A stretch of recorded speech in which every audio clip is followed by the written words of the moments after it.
Support for Arts Weekly is provided by PBS 39, the Hour Foundation, Martin Tierney, and the Community Foundation of Greater Fort Wayne. For nearly 60 years, Arts United has worked to bring the rich, diverse talents of our region together through support of the arts, socially, culturally, and economically.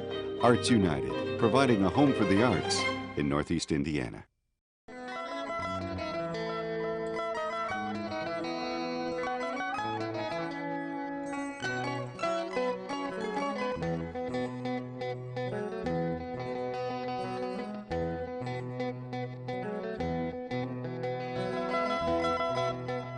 This is Arts Weekly.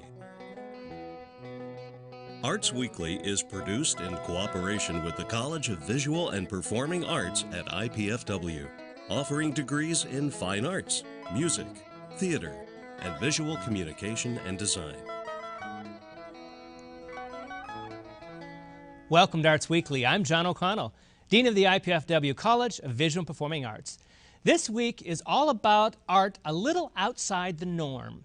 In the second half of the show, steampunk sculptor Mark Phenicie will share his unique story as this week's featured Fort Wayne artist. But first, I'm joined by Charles Shepard, Executive Director of the Fort Wayne Museum of Art, who's here to talk about the 42nd Annual International Glass Invitational and other summer events happening at the museum. Charles, welcome back to Arts Weekly. Thank you, John. Delighted to be here. I feel so fortunate to have you back on the show. Seems like you were just here yesterday, but it's been a whole year, I think. It has been a whole year, but we've got lots to chat about. We do have a lot to chat about. Well, I want to start a little bit and talk about your background first, because my producers who helped me out by doing a little bit of research on you, I found out some interesting stuff about that I'd like to talk a little bit about. Okay. Well, first of all, you have quite an educational background in the arts as a fine artist and as an educator.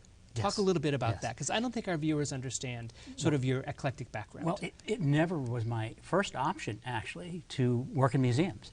I simply wanted to be an art history professor. I favored the Renaissance. I had, as you say, a studio background too. I could mess around, but I didn't have to worry about the income. Right. And yet, when I went out there, number one, nobody was hiring anybody in Renaissance, so that was a problem. Mm-hmm. And then secondarily, my graduate, sort of job was in a museum, and I had so much fun I didn't want to give it up. Mm-hmm. So I found that you could get appointed to run the museum and be on the faculty. Right. So I did that for a lot of years. So when you had faculty positions, what kind of positions did you have? Were they strictly art history? Or yes. They were. Yeah. And then you did the museum, whichever connected to. What were some of the institutions that you worked for? Well, I immediately went to the University of Michigan, and then I got hired away from University of Michigan to University of Maine, where I was an alum originally. And from University of Maine, where I founded a museum, somebody had left that institution and gone to Ohio University and said, I want to bring you with me. Oh. So I went down and found a museum for them, the Kennedy Museum of American Art. And these things just sort of translated that way. Connecticut College before here. This was my first non-university job. Non-university job at the museum. Did you enjoy teaching? Oh, I loved it. You I did? loved it. But, yeah. but I had no understanding of, for instance, the politics of all of this. And I would teach courses, for example, beyond what I was being paid to teach, just for the fun of teaching. Right. And everybody else said, that's a bad example for us, Charles. Stop teaching that. That's right. We get paid to teach extra. It's called overload. That's right. That's right. You know exactly what I know exactly what you're talking about. Well, where's your education, though? Where are you from originally? Well, I'm from Maine. Okay. And I'll go way, way back in history and tell you something that I've never told anybody. Okay. But actually, I accidentally got into the whole art thing because I mowed the lawn and trimmed the bushes for a guy named William Zorak, a famous New York sculptor who had a summer place there. And they paid, in my mind, better than the locals. Right, exactly. And he got a kick out of my little opie self. Right. And so he started asking me to help him, stretch a canvas or prime this or prime that. And I was fascinated with his world. I didn't understand anything about it, but I loved it. And that made me want to go to school for art. And only now, as adults, do we understand what that gentleman gave you. So true. As a kid who was mowing his lawn, you're like, okay, he didn't pay me extra to stretch a canvas. How do I know that it's going to instill in me a completely new love of something. That's right, and a whole career path. Right. You know, because I people never would have done paid. it. What if people would have paid to go Yeah, there to exactly. spend summertime with him? I'm sure they would have. Absolutely. Yeah. Yeah. Well, that's terrific. But you said you did dabble a little bit in your own art. Well, I did, and he, through the experience in the studio with Mr. Zorak, he made me want to make things, and I made them and made more. And you know, and in college, I immediately went to those courses first, and I thought, well, you know, but as you're making things, I better be informed about other people who've made things, and I was better at being informed about making than I was making. Well, and it's a good realization. Yeah, and the second good realization is that at a certain point in time, you've got to be honest in your own critique. Right. And I looked at my work and thought, am I going to be in an art history book ever? Am I going to change anything ever? Upwardly? No. Right. So I thought, I'll make a little bit for fun, but I'll get serious about my art history. Right, right. And where did you study that? Well, I studied that at University of Maine first, and then Williams College. Oh, okay. And so what is your advanced degree? I'm Master's of Art History. Oh, okay. And, Wonderful. And I got that at the center there at Williams, and it was the best experience in the world. And what turned you on about Renaissance? Because you say that you're more of a Renaissance expert than other areas. I was at first because I think the time, you know, the time was so rich that I think every art history student holds that as the, you know, the pinnacle? high, the pinnacle. Okay, and, right. And yet, and nobody when you're a student thinks about what's going to be employable. Right. And because of I made contemporary art, I liked contemporary art too, and I was a specialist in theory and application of theory. So shifting to contemporary when the jobs appeared was really pretty easy for me. So I could let the Renaissance go. It was fine. There were plenty of people covering it probably better than I would have. Yeah, exactly. And then I got to work with things that are happening, you know, right now. And I was very lucky to have positions that got me into New York all the time, and had a New York apartment for, oh God, almost a decade. And so you really could be, you know, throughout the 80s, everything that happened the next day, I was probably there. Right. A lot of contemporary stuff happening in New York in the 80s and 90s. Lot of movement towards contemporary art. I lived in New York 83 to 95. Yeah. And actually I actually did a little bit what you did for Richard Archwager. Wonderful. Yeah, Richard Archwager was a contemporary modern artist who worked in Formica. And I actually lived in his apartment in his home. That is wonderful. And the same thing, I was a starving artist, a starving actor, theater person. He was like, I need someone to shellac this stuff for me. You know, I was like, okay, I'll do that. After I go to his retrospective at the Whitney, I'm like, wait a minute, you're still alive and you're having a retrospective? Right. You're pretty famous. You're pretty famous. Yeah. I didn't know it, but at the time anyway. Very respected man. Yeah, absolutely. But when you're in New York, you get to run across that kind of stuff. You do. Yeah, exactly. You do. So what brought you to Fort Wayne? Well, it's interesting because I was not happy with the direction that Connecticut College was going with their museum. And it was a big sea change from when I was hired. It was a president change. The president had different perspective, different priorities. I understand that. And I work for the president, so you know, that's just going to work or not. Right. And so I cast, you know, my hat in a couple of different rings, and I've been lucky for the last 20 years. 2 or 3 headhunters have followed my career, so you usually get calls every spring. And I got a call from Ponce, Puerto Rico. I got a call from San Francisco. I got a call from Bath, England, and I got a call from Fort Wayne. Wow. And Fort Wayne was very interesting to me. But that list is a pretty impressive list to end up in Fort Wayne. So I was honored. I was really flattered. Absolutely. And they were all good positions and fun places to be and everything. But the biggest difference was they were all very well-defined programs, and they were not looking for change or, you know, uniqueness. They were what they were, or growth. Yes, they pretty much were established. And I liked what the Fort Wayne Museum had done. I immediately saw things they could do that people weren't thinking about. And so I called the headhunter back and said, yeah, you know, arrange a meeting. I'll go. Absolutely, sure. And I had a great time. Now, how long ago was that?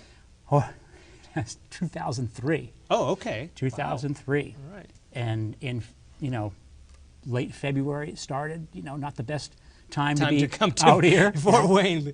Now let's say I could have gone to Puerto Rico, and here I am in a snowstorm. And save that Fort Wayne for May. Exactly right. So we're here to talk about the Glass Invitational. This is the second. This is the second, and we contextualize this in what we call the Summer of Glass, because we devote the whole summer to 2 or 3 special glass shows. This time, 2 of the galleries will be filled with the work of Peter Bremers, really wonderful, remarkable contemporary glass sculptor from the Netherlands, and then the 42nd Invitational competition winners will be in the third gallery. So more glass than you can shake a stick at. And so that second one is a juried competition of national Yes. submissions to come to Fort Wayne. And I just want to point out, Charles, that one of the things I appreciate about what you do at the museum is you create these shows. Yes. These aren't road shows you buy off of a track that That's right. somebody's doing. You go out and you do the effort, and you have the great staff that go ahead and put out all of these notices for a national show. This isn't easy to do.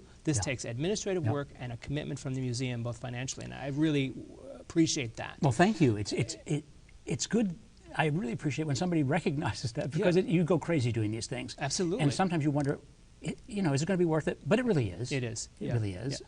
So is it the second annual because it was so successful last time? I mean, Well, that and summer seemed to be a time to me that people would be traveling, so we could bring people to Fort Wayne who'd love to see the show. It's easy to travel, obviously, in the summer, but also people have time off, vacations, and so on and so forth. And last year we did. We brought people from, you know, probably 7 states around, and that's what we know. Now, also people flew in from other places, collectors, and that's a little harder to track because some of them don't divulge exactly where they're from. Right. But we really extended our reach a lot, which is important. Plus, I don't know, I'm sort of naive in this, but doesn't glass feel like a summer show? It kind of It's does. just light, Yeah, it's pretty, it's airy, it's got wants breath that in kind it. of- You know, it's not, it feels like a summer event for me. Yeah, absolutely. And I'll tell you something fascinating too about mixing these two kinds of shows. You know, Peter obviously has 3 or 4 themes that he's been working on for the last year or so, and those will have a certain relatedness, a certain look.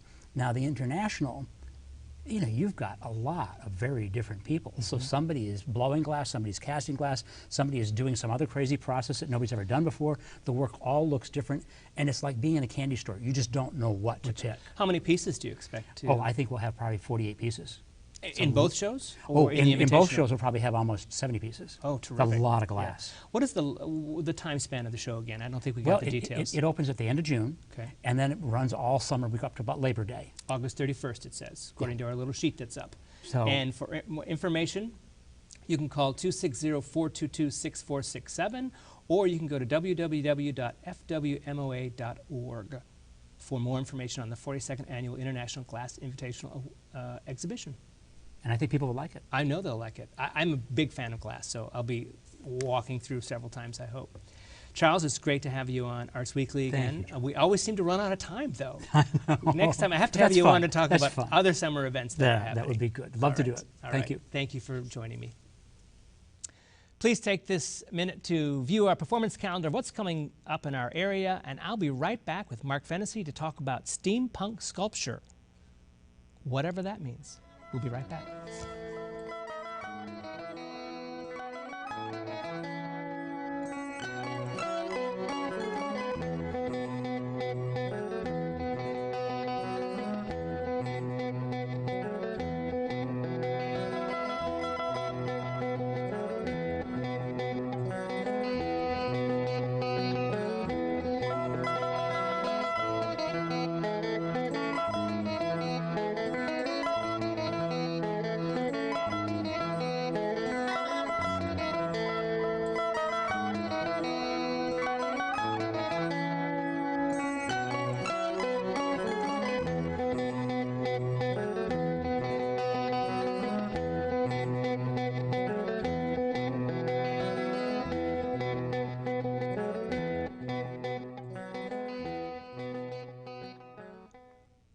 Spaceships that look like they might have been imagined in the mind of Jules Verne, but are actually crafted from oxygen tanks and other recycled bits and pieces, are the creation of local artist Mark Phenicie. I'm pleased to welcome Mark as this week's featured Fort Wayne artist to learn all about these whimsical and fantastic ships. Mark, welcome to Arts Weekly, and thank you for joining me. Thank you for having me. I have to ask you, first of all, in my intro, I keep saying that it's steampunk sculpture. Yes. Can you tell me what steampunk means? Because I've heard that thrown around both in theater and in the arts, and I don't have a grasp on what that means. Okay, well, I don't know that there's actually an absolute for the steampunk art, because there's a lot of creations that are made. And I know that my son, I asked him, I said, Ben, what is this art that I'm actually creating? And he said, oh, Dad, you got to see it. It's called steampunk art. Well, I went out on the computer, called up on the images, and there it was. There's a whole plethora of art that is made out of repurposed items like metal and fabrics and all kinds of things that people are using. But it's to kind of take you back into the industrial world and mystery, and where there's blimps and all kinds of spaceships and all this kind of stuff.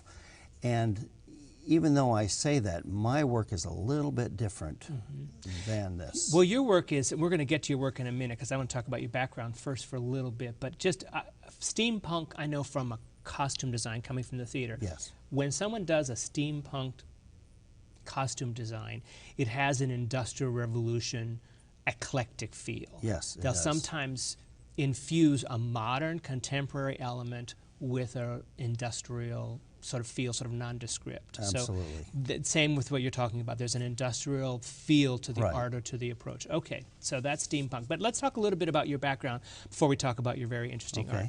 Have you been an artist all your life? Is it? I've never classified myself as an artist until recently, but I came from a very artistic family.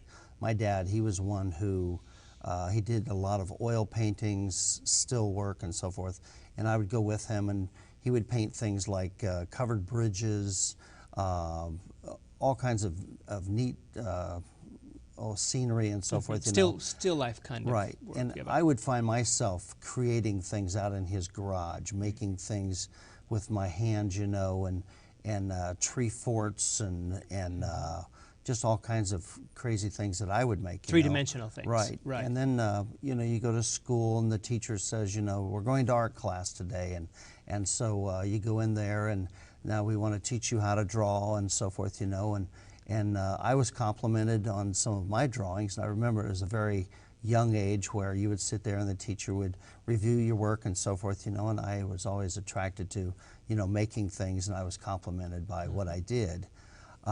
But my entire life has been kind of a creative kind of a personality in person. I make things out of anything. Are you from Fort Wayne? Did this I all start actually in was Fort Wayne? raised down in Huntington. Oh, okay. Right, raised down there, and I've traveled, and everywhere I've gone, I've kind of seen things that were attractive to me as far as artistic things. We would go into like Chicago and see the Museum of Science and Industry. I mean, that was one of the places that I think as a kid just opened my eyes up to a whole new world of art, and the steampunk culture is a lot of the old locomotives and all that kind of stuff that's up there. So it was kind of an inspiration up there. And so let's get to talk a little bit about the current work that you're doing. First of all, you've just had a show. Yes. At First Presbyterian Church. That or is correct, theater, in their gallery. In their gallery, which is also connected to their theater downstairs. Right. And how long did that show run? Well, actually, it's still going. Oh, it is? I talked to them today, and they said that it will go until July the 12th. Oh, well, I want to make sure our viewers know that that goes on to the 12th and that they can visit it during the day, if I'm not mistaken, That when is the correct. church is open, when the offices are open. And Right. I can't impress upon our viewers enough to go see this stuff. Sure. The pictures we're going to show are incredible, or have shown a couple, but to see these elements, these sculptures up close, it's so interesting and so intriguing, the pieces that you put together. So you have a show there. Yes. And it has 4 major pieces in it, if I'm not mistaken, There which are they're themed. Let's start Right. there. Okay. Because this just isn't a sculpture. You're a storyteller. Right. There was a, let me just kind of go back a little bit. There was a friend of mine who had, it's a B-17 oxygen tank, and this thing was hanging on his wall in his garage. And when I went in there, because he and I trade, we swap things and buy things off of each other. And so anyways, I went in there and I saw this oxygen tank hanging off of his wall. And it was just something that kind of like jumped out at me, and I knew when I saw this that I could create something out of it. And I just envisioned this spaceship. And so I took it back, and one of the problems was I did not know how to weld. And so one of the guys that work in my shop there, I talked to him and he said, well, you know, Mark, he said, I could teach you how to weld. And because I had that passion to learn how to weld, it came to me very quickly. And so I worked on this one ship for about a year. It was called the Probe. And it was really just a neat ship that I had. And then after I completed that, I took it into my office and I hung it off the ceiling. And so when customers would come through, they would come into my office and they would say, what's this, you know? And I would explain to them what I had made. And I had such an outpouring of people just taken back by it that eventually somebody said, well, you know, I have one of those out in my garage. And so he brought it in, and I'm thinking, wow, what can I make out of this? So instead of a horizontal one, I turned one up to make it vertical, and then it kind of went from there. Let's see if there's an image of what we're talking about. I'm sure that we have some images, but I want to see if we specifically have the images of, now that's not the one. This one here is called the Deep Space Oil Recovery Helicopter. And this one there's a whole storyline to these. There is, I think there's a total of 9 ships that I have, and there are 4 of them. They're on a rack, and each one of them has its own storyline behind it. Connected to a major story. Yeah, that is correct. Right. Mm-hmm. So this one here is called the Extractor. And that's really a cool one because it's actually the oil drilling rig of the fleet. And so as the storyline goes, the Americans left the Earth to find another planet so that we could find a place to live, because the Earth was imploding and we had to get off of the Earth. And so we had built 4 ships to get off of the Earth. And one of them was the Probe, the other one was the Colony, where everyone lives. And this one here, being the Extractor, when we got there on this planet called Cludon, and the reason we call it Cludon is because the aliens that are there inhabiting this planet, they don't have a clue what they've done to us, because they've tried to destroy all of our ships. And so on this one here, we've found an area where we know there's got to be oil deposits. And so it plunges into the earth and extracts the oil out. And we have to have oil for all of our ships. And so this is the oil drilling rig, the Extractor. Yet again, the battle over oil continues. Yes, it is. Yes, there's a theme going on. What are all the pieces, though? I mean, you talked about a tank, but there's a lot of other pieces that you combine into these. That is correct. Repurposed, if you will. Here's another image.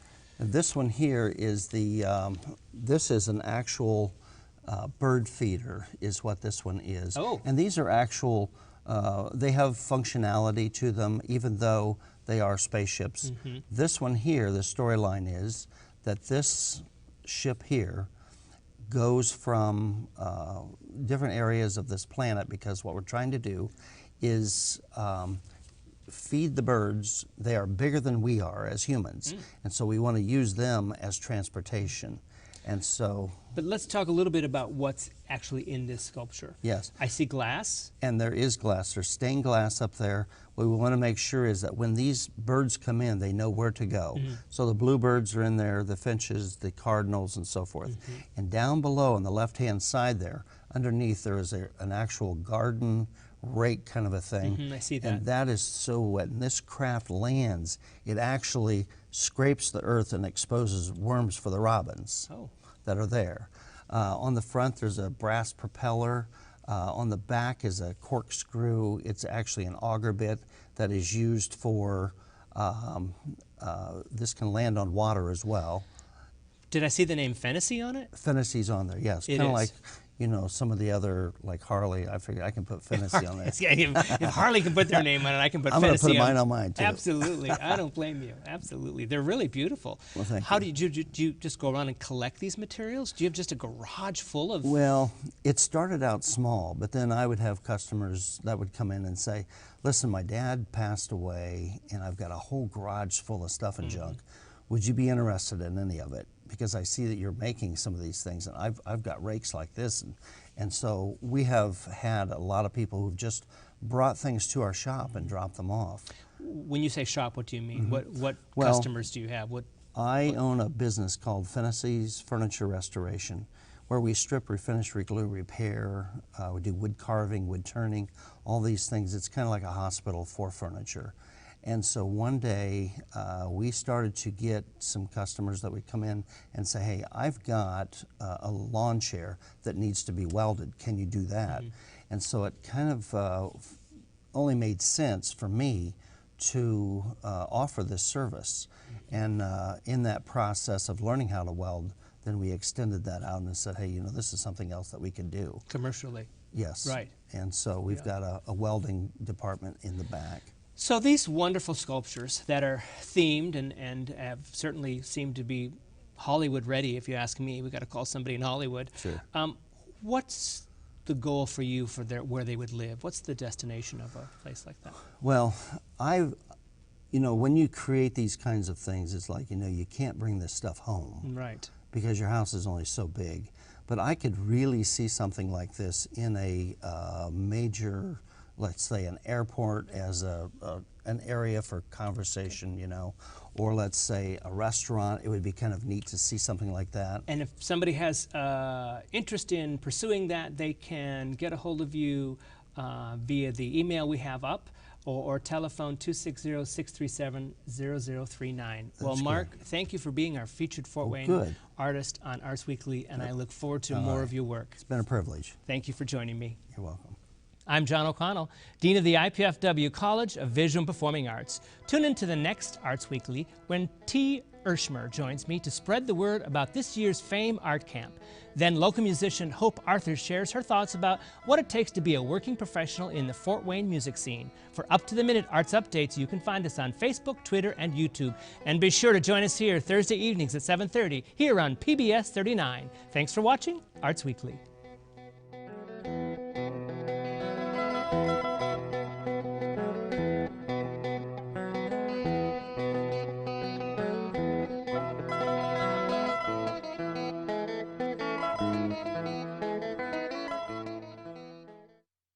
Support for Arts Weekly is provided by PBS 39, the Hour Foundation, Martin Tierney, and the Community Foundation of Greater Fort Wayne. For nearly 60 years, Arts United has worked to bring the rich, diverse talents of our region together through support of the arts, socially, culturally, and economically. Arts United, providing a home for the arts in Northeast Indiana.